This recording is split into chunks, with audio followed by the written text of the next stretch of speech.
So here I have what I call my actual therapy club. The one without a head on it is just to get stretching, conditioning, and getting things moving. No resistance, none at all. This one, on the other hand, it's a club and it's bigger grip and it's just a heavy wedge. I use it. This is my therapy club. It's actually it looks like if you look at it, I whack the weeds in the front yard in the morning when I'm getting things moving. But what I wanted to share in regards to like the medical and whatnot is what's left.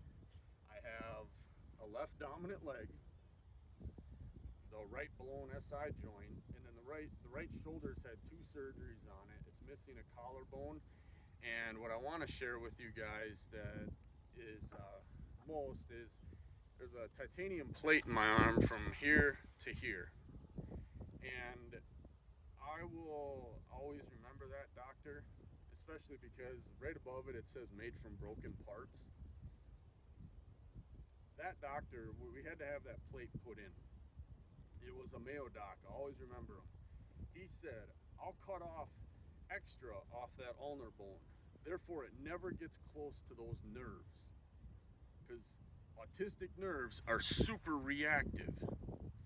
3 days after surgery, he removed the stitches. I grabbed a glass of water and took a drink. He silenced the entire therapy floor by his reaction. I said it's simple. I'm allergic to pain meds.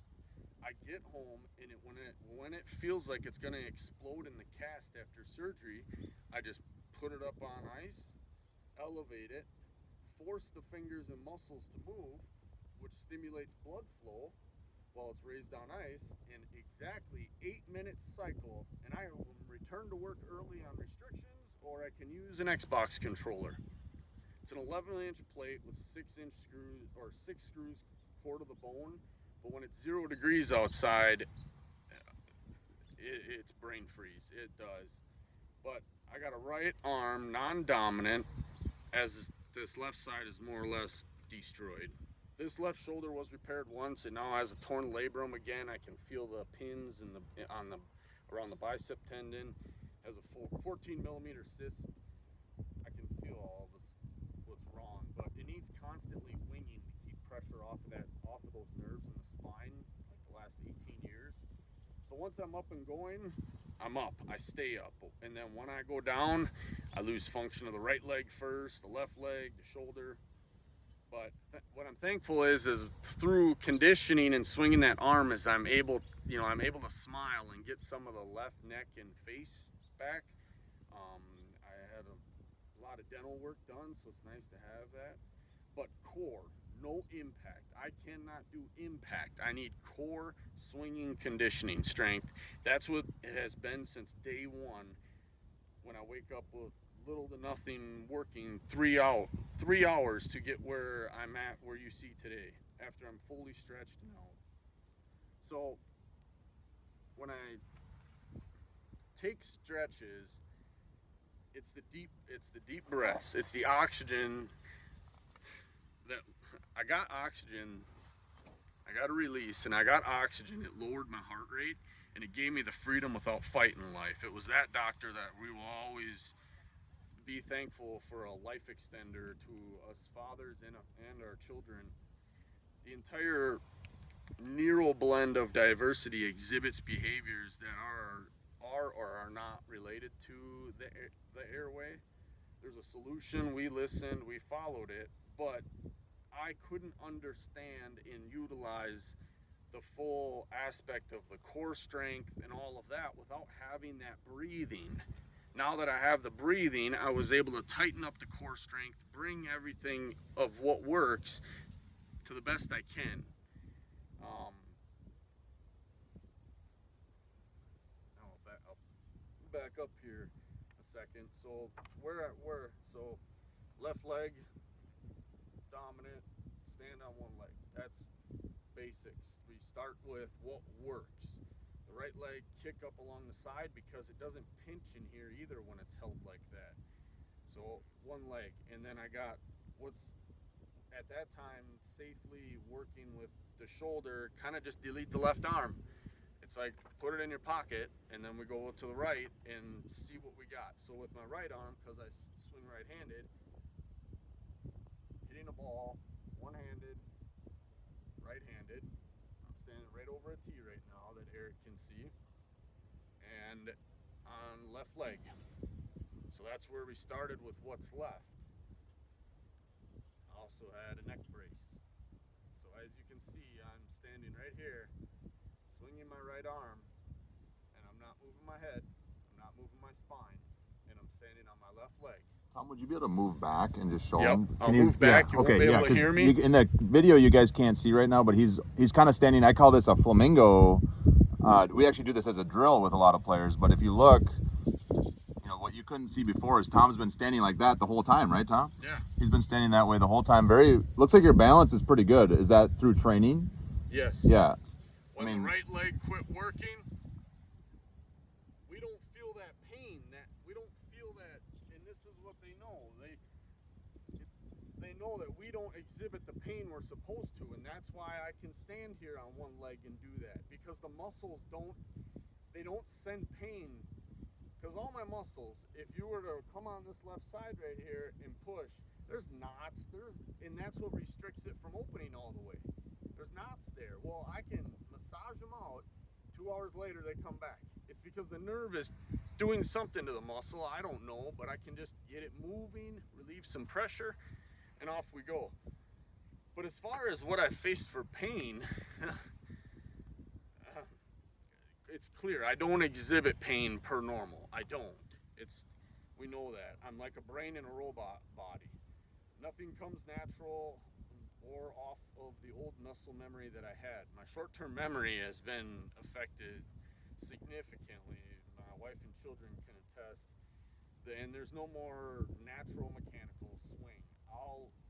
I'll let Eric, ask a few questions as we start moving forward towards these kind of how I do things. But I'm gonna this is how I'm gonna end this before we get into actually showing you. If I don't get the muscles moving, they swell. It puts pressure in the areas of our sensitive nerve structure, and I lose functions. I've dropped out of all tournaments this year. Ended last season tournament ready for golfing disabled with 12 surgeries, PTSD, Aspergers, autism. I now carry 3 disabilities, being physically limited and partial paralysis on this arm. There is no tournament swing, but I know I can play therapy, especially with a good hyper focus. I can still bring awareness, support, and resources and faces to the disabled and the neurodiverse children, as we've done as a family and have been accepted in our community, fire, EMS, and all of the surrounding folks that I've gotten to either meet golfing or out in the community among our neurodiversity and our family and our community. So I'll let Eric ask you a couple questions here, and then we're gonna go right to swinging the clubs the way I showed you back here. All right, thanks so much, Tom. That's quite a story, as you all just heard. That is, wow. It's just, I've heard it a couple times now, but I get lost in that story every time. It's just so interesting, fascinating, especially as a person that has not gone through much of any of that. I've got maybe a little ankle injury that I got from basketball, and that, I can feel it right now in my right ankle, but it's nothing compared to what Tom has gone through. A couple quick questions and little takeaways that I have as a golf coach from what he shared. I was very interested by the fact that he puts all his weight on his left foot. That's kind of a thing that any golfer could use. Pros at impact, Tom probably knows this from studying it, is they're very far forward. Their weight is very left. Their weight is really on that left side as they hit the ball. So that probably works out as a little bit as an advantage to Tom. Your ball striking is pretty good, I think. Yes. Right? He hits the ball really solid. So as a regular golfer, if you want to get better at ball striking, do the drill Tom's doing. He has to do it. We can do it and learn that balance like he's got. I call that a flamingo drill. I do it with every single player of mine, where they actually stand like that, just on one leg, and hit chip shots. He putts that way. Your ball striking will improve instantly. Is that fair to say? Do you think, Tom? For a regular golfer? Yes, and 2 things, or one right out of the gate is, I'm gonna show you standing with one leg up because at point of injury I was too afraid to put pressure because I didn't know what was going on in the hip joint. But I wear an SI belt now, which keeps it structured and safe so that I don't accidentally, cause more tendon irritation or nerves. So I stand and I'll put my right foot down, but it's more or less just for stability. So it takes the stability off of like the core structure. It kind of doesn't put as much strain on my core. It's just a stability. So you'll see me golf you always will with my right foot down. I'm just going to demonstrate and show you I don't have weight on it. I did it from starting with left foot and I just had to learn it.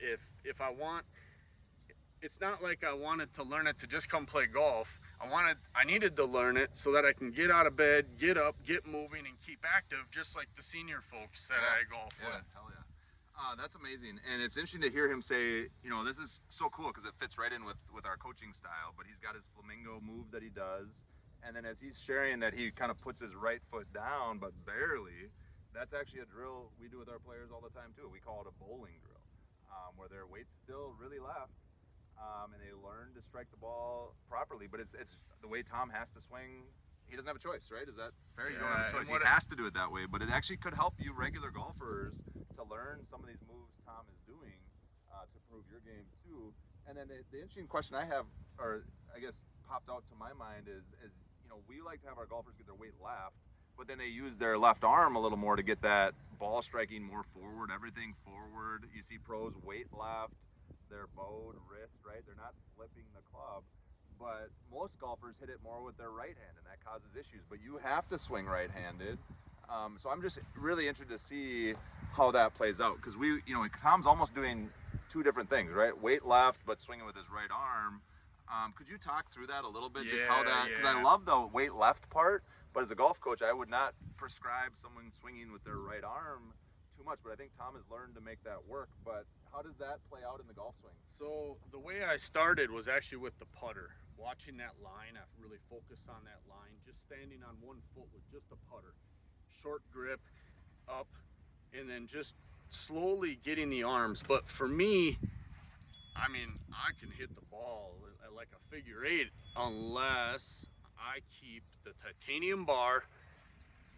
I got 4 surgeries in this hand and the shoulder because of that collarbone. It can't go up. It's got to go, like, it can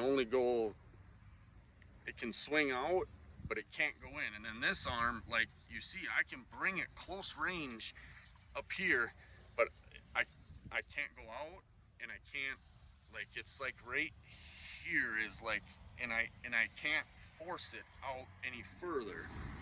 And I can't let the tricep release, otherwise the shoulder could possibly want to roll out, and I've strengthened the muscles to keep it tight of whatever holds it in. So I started out with the putter, just watching the line and getting my arms straight so that I'm literally nothing more than a standing pendulum.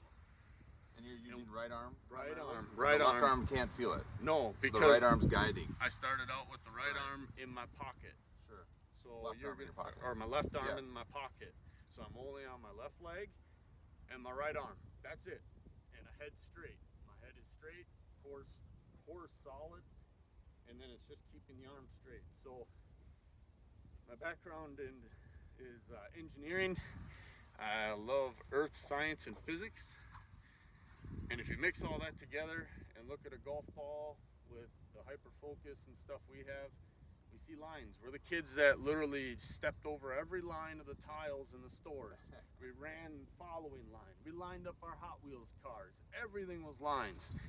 Golf, after I got the oxygen back and could see it and pay attention, it's the same. It's a line. So it's just like physics. It's like everything you already know, and it's just a matter of now trying to put it where you want it. And that's interesting Tom says that because he's a lot smarter than I am. But when I think about what he's saying, it's very interesting to me because Tiger Woods does a putting drill.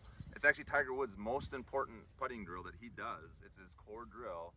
He does exactly what Tom's doing with the right arm. So Tiger putts right arm only, right? And that's his feel for putting, and that makes a lot of sense because most of us are right-hand dominant golfers. When you're putting, we want that feel in your hands, right? If I pick out a quarter out of my pocket and I hand it to you or I hand it to Tom, you know, look at my fingers. There's touch right there. You're holding here. And Tom's gotten really good at that, I think, seeing the lines and developing his touch. Is that fair to say? That's a Tiger Woods drill. At the end of the year last year, I had the touch. Yeah. This year, there is no touch. There's no touch anymore. I'm pushing the putter straight through with my right arm. I'm pushing every club straight to the flag with my right arm. As soon as I hit that ball, my head and club and eye, boom, right to the flag. And that's how it has to be. And what I have to do is measure depth back. So I'm literally just how far back, how far forward, how far back, how far forward. And I do feel on the short game, I feel the putter and you can the feel wedge. it in your hands. Do your hands have pretty good feel, or is that a tough? It's tough now because it used to Your be right hand, yeah. It used to have a lot. Sure. Now I still have a little. Sure, it's but going. I don't feel it with the driver and the other stuff, but I feel it on the short You game. got a little bit of feel there. And therapy golf, I mean, playing therapy golf has got me my first double back chip-ins. Nice, dude. You know, That's so amazing. that's and the reason I say that is because here's what some retirees taught me about therapy golf. I hit a bad shot when I'm with my kids. They say, "Dad, you'll do better." I hit a bad shot when I'm with the retirees. It's just another club. Grab the next number club, and if it's got a P on it or a putter, after two, pissed off, put it in the bag, add your two, move on to the next, and we start right back over because every hit is like exercise and work. So therefore, you just look at it. I win some, I lose some, I write my number down, and just keep on moving. Because why? I can't adjust. I can't say that I can, just, pull it back further. I can't. My errors are based on me, my error, but also a stack full of limitations. And all I can do is smile, shake it off, walk away, and add a stroke, and I don't care. Yes. I'll shoot for a chip in on the next one and Yes, make up yes, for it. yes. I don't care. I'm not a competitive person.